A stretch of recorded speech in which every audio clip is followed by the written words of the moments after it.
იცი რა, ზოგჯერ სიყვარული ისე შემოდის შენს ცხოვრებაში, თითქოს შემთხვევით, მაგრამ შენ გრძნობ, რომ შემთხვევით არაფერი არა. გაიცანი ადამიანი და თითქოს სამყარომ რაღაც შეგახსენა. გული გიჩქარდება, გინდა სულ გესმოდეს მისი ხმა და მაინც შიგნით გეშინია, ნუ თუ ეს სიყვარულია, რომელიც მოვა და წავა, თუ იქნებ დარჩება.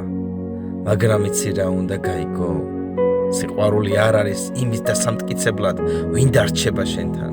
სიყვარული არის იმისთვის, რომ შენ გაიღვიძო, გაიხსენო როგორია, როცა სულით გიყვარს, გულით გრძნობ და აღარ გეშინია.